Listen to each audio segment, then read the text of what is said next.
한 후보님 나와 계시죠? 네, 선생님 안녕하세요. 불러주셔서 고맙습니다. 네, 반갑습니다. 한 후보님 반갑습니다. 대구에 가셨죠?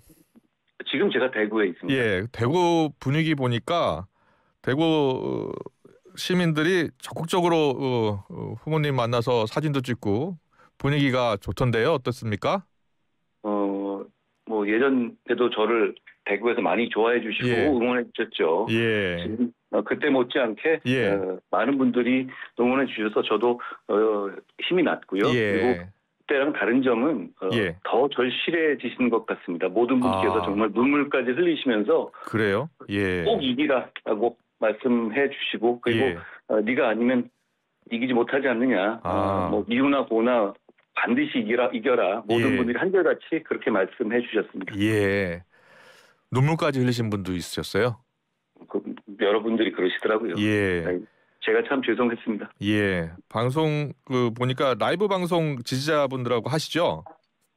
며칠 전부터 제가 하는데요. 좀 예. 재밌더라고요. 그래서 예. 매일 하고 있습니다. 저 아니면 못 이기기 때문에 나온 것이라고 하셨죠? 뭐 라이브 방송 오래 하다 보면은 여러 가지 말을 하게 되는데 제가 네. 뭐 실제로 그렇게 생각합니다. 아, 그래요. 예. 한동훈이 아니면 안 된다. 가장 큰 이유는 어디에 있을까요? 뭐 짧은 인터뷰니까 말씀드리면 결국 이 대선은 네. 12월 3일에 비상계엄 때문에 불행하게 열린 대선입니다. 예. 국민들께서는 어제 저는 조금 당내 경선이니까 조금 낮은 수위로 물어봤지만 예. 더 엄정하게 이렇게 물을 겁니다. 아. 이 계엄을 너희는 어떻게 생각하느냐. 그리고 이 계엄에 대해서 헌법재판소가 8대0, 40대 0으로 예. 위헌 위법이라고 중대한 위헌 위법이라고 했던 이 계엄에 대해서 예. 너희 입장은 뭐냐. 너희는 그때 뭘 했느냐. 그 질문을 제대로 답할 수 있는 후보가 안타깝게도 저 말고는 보이지 않습니다. 예.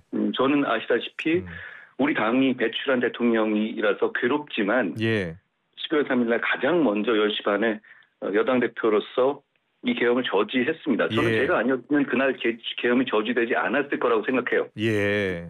그런데 다른 주자들께 제가 어저께 이렇게 질문했잖아요. 네. 돌아가면서 뭐 12월 3일 밤 이 계엄의 성격과 탄핵에 대해서 설명드렸는데 예. 그동안에 굉장히 여기에 대해서 당당하게 무슨 말씀하셨던 분들이 어제는 사실상 다 도망가시더라고요. 예. 저는 민주당은 차치하고라도 예. 국민들께서는 제가 어제 드렸던 세 분께 드렸던 질문보다 훨씬 더 가혹하고 엄정하게 계엄과 탄핵에 대해서 물으실 거예요. 네. 알겠습니다. 도망가서 이거 선거에 가능한가요? 지금 거기에 대해서 제대로 대응할 사람이 저밖에 없죠. 한동훈밖에 없다. 예. 게다가 민주당에서 어떻게 공격할지가 뻔하잖아요. 예. 뭐 이렇게 질문할 때 저는 이렇게 얘기할 겁니다. 예. 당신들 후보인 이재명 대표는 제가 예. 목숨 걸고 국회로 가서 이 계엄을 저지할 때 숲에 숨어 있었다. 우리는 계엄을 저지한 정치 세력이기도 하다라고 예. 저는 당당하게 말할 수 있습니다. 알겠습니다. 국민의힘 후보가 대선 본선에서 경쟁력을 갖추려면 계엄의 강, 이 탄핵의 강을 건너야 한다라는 취지로 지금 말씀하신 것 같아요. 너무 당연하고요. 예. 계엄과 탄핵이 뭐 일각의 뭐 홍준표 후보 같은 사람은 또는 예. 뭐 2시간의 해프닝인가 피해가 없었다 이런 말씀도 하시던데 네. 그게 그렇지가 않죠. 민주주의가 굉장한 충격을 받았고요. 둘째 예. 어제 제가 서문시장에서 많은 상인들을 뵀는데 네. 그분들이 정말 눈물을 흘리면서 말씀하시던 부분이 예. 그 계엄 이후에 자영업자와 상인들이 큰 타격을 입었어요. 예. 12월 말에 정말로 뭐 대목을 다 놓치셨잖아요. 예. 그리고 그렇게 한번 꺾인 소비세의 하락세가 계속 어려운 상황이 이어지고 있어요. 예. 그분들께서 저한테 이렇게 말씀하시더라고요. 코로나 때보다 자영업자들과 상인들의 상황이 더 나쁘다. 네. 계엄의 피해가 아무것도 없는 해프닝이라고 누가 국민들께서 생각하시겠어요. 예. 알겠습니다. 지금 온 국민이 많이 어렵죠. 사실 경기도 너무 안 좋고요. 너무 어려우시고 죄송하게 생각합니다. 예. 이 계엄과 탄핵의 강을 건너려면 윤석열 전 대통령과의 절연이 필요하다라는 이야기를 앞서 이제 안철수 후보가 했는데 안철수 후보 같은 경우에는 윤 전 대통령의 탈당을 직접 요구하고 나섰습니다. 한 전 대표 생각은 어떠세요? 많이 잊어버리신 것 같은데요. 네. 다 지난 다음에 다 대통령이 탄핵된 다음에 그런 말씀을 하시는 분들은 많이 계시는데 예. 저는 대통령이 현직에 계시고 제가 당대표의 신분으로 12월 12일 날 예. 그 윤리위의 제명을 위한 윤리 소집을 지시한 바가 있었죠. 예. 그 입장으로 대신하겠습니다. 예. 다만 지금은 이제는 예. 평당원이 되신 거잖아요. 예. 그러니까 그 문제를 지금 와서 뭐 지금까지 조용히 있던 분들이 뭐 그렇게 말씀하시는 거에 대해서 제가 뭐 특별히 더 말씀드릴 바가 없네요. 저는 정말 권력을 갖고 계실 때 이 윤리 소집 지시를 했던 당대표다라는 말씀으로 답을 대신하겠습니다. 알겠습니다. 윤석열 전 대통령이 어제 이제 김계일 변호사하고 식사하는 장면이 공개가 됐어요. 뭐 윤석열 대통령 측에서는 전 대통령 측에서는 신당에 일체 관여하지 않겠다라고 했는데 이게 신당에 관여하는 모습으로 비춰질 수도 있잖아요. 어떻게 보셨어요? 저희를 우리 국민의힘 그리고 보수를 지지하는 많은 국민들이 계십니다. 예. 그분들이 가지고 계신 애국심을 생각해야 된다고 생각합니다. 예. 저는 그분들이 갖고 계신 애국심은 이재명 대표 같은 위험한 사람이 이 나라를 망치는 것을 두고 보지 못하겠다는 절실함 그리고 이 중요한 AI 시대에 이 나라를 발전의 궤도로 올려놔야겠다는 그런 이 개척 정신이라고 생각해요. 저는 우리가 지지자들의 마음을 받아들여야 한다라는 말씀을 드리고 싶어요. 지난 전당대회에서부터 이번 대선 경선까지 지금 배신자 프레임이 있잖아요. 한동훈 전 대표, 한동훈 후보한테는. 그런데 이게 지금 유독 보수 진영에서만 배신자 프레임이 작동하고 있는 것 같아요. 어떤 이유 때문이라고 보세요? 저는 이렇게 여쭙고 싶어요. 탄핵으로 인해서 고통받은 우리 국민들께는 제가 참 마음이 아파요. 공감하고요. 그런데 정치인들에게 제가 이렇게 묻고 싶어요. 그렇게 말씀하시는 분들. 2024년 12월 3일 10시 반에 그분들이 당대표였다면 계엄을 저지하지 말았어야 한다는 겁니까? 저는 그런 말씀하시는 분들이야말로 국민과 당원 지지자들을 배반하는 것이다라고 생각합니다. 정치인의 의리는 개인, 대통령 개인이 아니라 대한민국과 대한민국 국민에 대해 지켜야 하는 겁니다. 저는 그 원칙에 따라 행동했고요. 앵커님 말씀하신 것처럼 그 이후에 여러 가지 정치적인 어려움을 겪었죠. 그런데 저는 나라 생각하는 정치인은 그런 어려움이라든가 공격이 예상되더라도 국민 먼저 생각해야 한다고 생각합니다. 저는 그 원칙에 따라서 행동했고 다시 12월 3일로 돌아가도 똑같은 선택을 할 겁니다. 윤 전 대통령도 헌정사상 첫 영선 검사 출신이었고요. 지금 우리 한 예비 후보도 정치 경험이 다른 후보들보다는 짧잖아요. 그 부분에 대해서는 어떤 생각이세요? 정치 경험이 좀 더 필요하다. 대통령이 되기 위해선. 제가 정치 경험이 부족한 부분도 분명히 있겠죠. 저는 구태 정치의 경험이 없습니다. 명태균 같은 정치 브로커와 엮였던 경험도 없습니다. 또다시 검사 출신이냐라는 지적에 대해서는요? 저는 정치인의 말을 믿을 건 아니라고 생각해요. 과거의 직업도 믿어서는 안 되고요. 정치인이 정말로 중요한 시기에 어떤 결정을 했었는지를 보고 그 정치인이 앞으로 어떤 정치를 할지 예상할 수 있다고 생각합니다. 저는 몇 년 동안 다른 정치인들, 경험 많으시다고 하는 정치인들이 30년, 40년 정치에도 다 겪을 수 없을 정도로 굉장히 많은 일을 겪었어요. 총선을 원톱으로 치렀고요. 그리고 민주당하고 180대 1로 법무장관 때부터 맞서 왔죠. 그리고 그 다음에 총선 이후에 나간 다음에도 대통령의 반대에도 불구하고 주변에서 다 공격에도 불구하고 63%로 당대표가 됐습니다. 그 이후에 어려웠던 금정선거를 역전해냈고요. 그리고 민주당과의 싸움에서 금투세 싸움, 가상자산 과세 싸움, 간첩법 이런 부분에서 승리를 한 경험이 있습니다. 그리고 결정적으로 계엄이 났을 때 당대표로서 우리 당이 배출한 대통령이 한 계엄이지만 책임감을 가지고 막았습니다. 제 이 선택들에서 나오는 일관된 방향이 있지 않습니까? 예. 저는 국민 먼저 생각했고 실용을 먼저 이념보다 실용을 먼저 생각했고 승리한 경험이 있습니다. 네. 앞에서 제가 뭘 했는지 자, 그 말씀은 제가 어떤 정치를 할 것인지에 대해서 예. 생각하시는 거잖아요. 예. 제가 어떤 상황에서 어떤 중요하고 어려운 결정에서 어떤 결정을 할지는 이미 알고 계시지 않습니까? 그리고 알겠습니다. 검사 출신이라고 할 때 보통 이렇게 얘기를 하죠. 예. 상명 하복식으로 뭐 시키면 시키는 대로 하는 게 문제다 이렇게 얘기하잖아요. 예. 근데 저는 정반대 정치를 해오지 않았나요? 네. 만약에 시키는 대로 하고 까라면 까라는 정치를 했다면 12월 3일 밤에 제가 그럴 수 있었겠습니까? 알겠습니다. 그리고 줄 세우기 같은 것도 예. 제가 제 사람을 꽂아놓거나 그런 식의 정치를 하지 않았습니다. 오히려 예. 뭐 김상민, 김영선, 뭐 명태균 케이스에서 보듯이 잘못된 요구를 저는 받아들이지 않았습니다. 제가 검사공천도 하지 않았잖아요. 네, 이 정치 경험이 없다는 것이 오히려 장점일 수 있다. 그리고 자신이 걸어온 한 전 대표가 걸어온 길을 보면 알 수 있다라는 말씀을 해주신 그렇죠. 거예요. 뭐 알겠습니다. 다른 분들하고 달리 탈당한 경험도 없고요. 예. 제가 뭐 특활비 집에다 갖다 준 경험도 없지 않습니까? 네. 그런 게 필요한 경험이라고 생각하지는 않습니다. 다만 예. 저는 많은 분들과 국민들의 말씀을 많이 들으면서 정치하겠습니다. 그리고 결정적인 순간에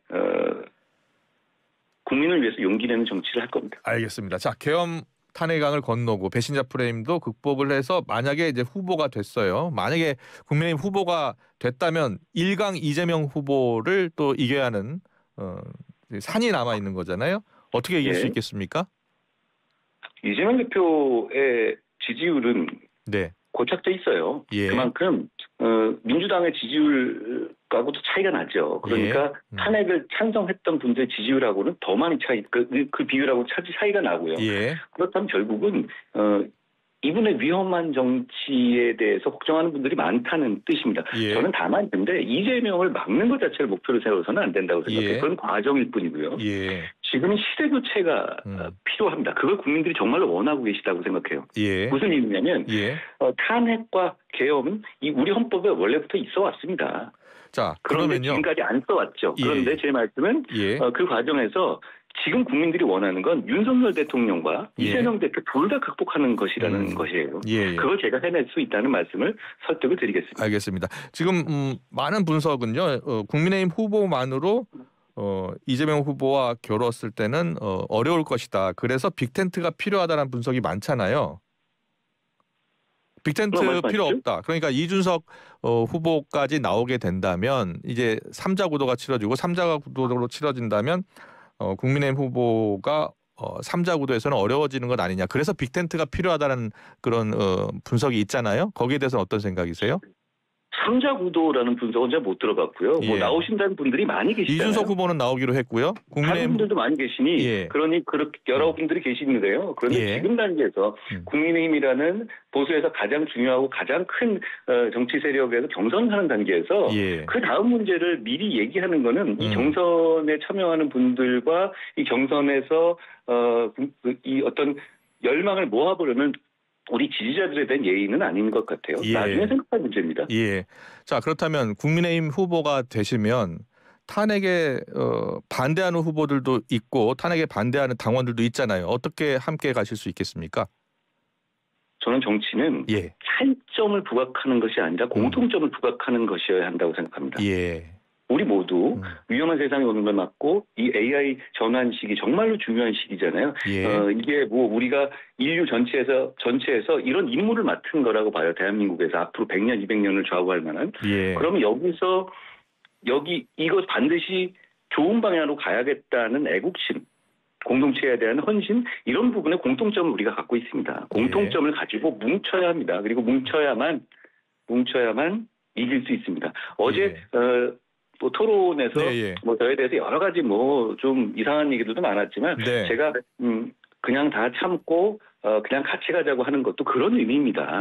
지금은 차이를 강조할 때가 아니라 보수에 대한 책임, 대한민국에 대한 책임 그리고 우리 공동체에 대한 책임을 서로 공유하고 그걸 더 크게 부각시킬 때라고 생각합니다. 그러면 저희는 이깁니다. 어제 토론회 때 보니까 탄핵 계엄 관련해서 다른 후보들과 시각차가 크던데요. 이 시각차를 어떻게 극복할 수 있을까요?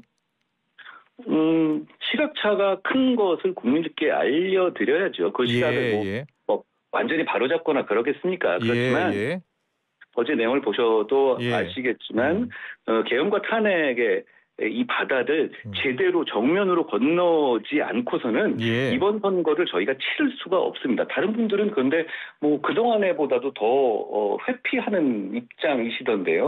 오늘 제가 질문했었을 때 뭐 그거를 여기 왜 묻냐 이런 식의 얘기도 있던데 그러면 계엄으로 하는 선거인데 그러면 계엄을 안 묻습니까?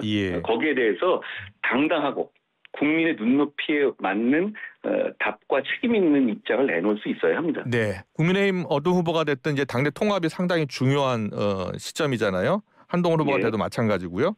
이 대선 캠프에 보니까 17명 정도의 의원들이 합류하셨더라고요. 의원님들이 사실 더 많이 계시고요. 몇 단계로 나눠서 발표하려고 합니다. 그런데 뭐 대선 캠프라는 게 의원님들이 저희가 많긴 하지만 의원님들뿐 아니라 많은 자원봉사자들과 젊은이들과 뜻을 같이 하는 분들이 속속 많이 모여들고 계십니다. 저는 그분들과 함께 할 겁니다. 보수 지정 후보 가운데 지금 한덕수 권한대행 이야기가 계속 나와서요. 한덕수 권한대행이 노코멘트 입장을 밝히지 않고 있어서요. 한덕수 대행 출마 가능성은 어떻게 보고 계시는 거예요? 지금 역시 그 부분도 부분 주변에서 부추기고 주변에서 이게 바람 잡는 사람이 문제라고 생각해요. 지금 어차피 여당의 경선이 되고 있고요. 그리고 출마 선언도 안 한 분의 입장을 자꾸 이렇게 얘기해서 우리 경선에 있어서 주목도를 떨어뜨리는 것은 저는 적절하지도 않고 누구에게 도움이 되지도 않는다고 생각합니다. 후보님께서는 개헌을 전제로 지금 차기 대통령 임기를 3년으로 단축하겠다고 하셨죠? 제가 그 약속을 강하게 말씀드렸습니다. 다만 국민들께서 많이 오해하시는데 모든 앞으로 임기를 3년 하겠다는 게 아니라 저만 3년 하겠다는 얘기입니다. 본인만 3년을 하겠다. 그렇습니다. 그러면 3년 임기 동안 국정과제 추진하기에는 좀 짧은 기간 아닌가요? 어떻게 생각하세요? 어제 아침에 주간조선 인터넷판에 발표된 여론조사를 보니까요.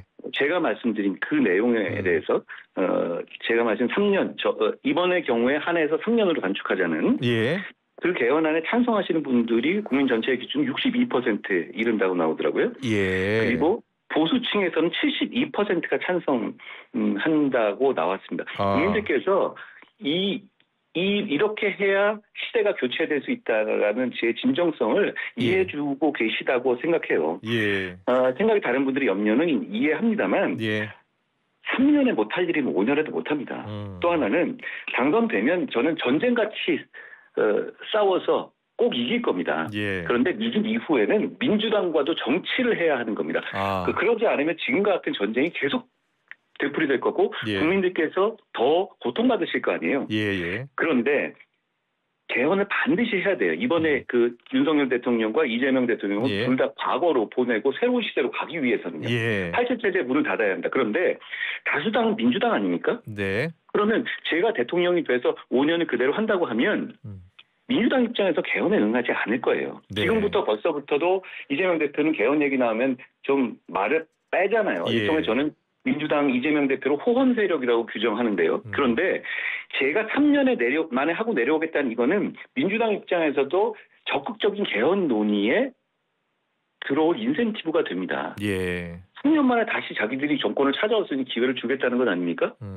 그걸 저는 이게 단지 어떤 제도로 국회의원과 대통령의 임기를 맞춘다는 의미 그것도 크지만 현실적으로 개헌을 해내기 위한 중요한 도구가 될 거다. 그러기 위해서 저는 어느 정도 새로운 시대도 열고 구시대의 문을 닫겠다는 사람의 희생과 헌신은 필요하다라고 생각합니다. 네, 알겠습니다. 오늘 이슈 인터뷰 여기까지 듣겠습니다. 지금까지 한동훈 국민의힘 대선 예비후보와 함께했습니다. 잘 들었습니다. 고맙습니다. 고맙습니다.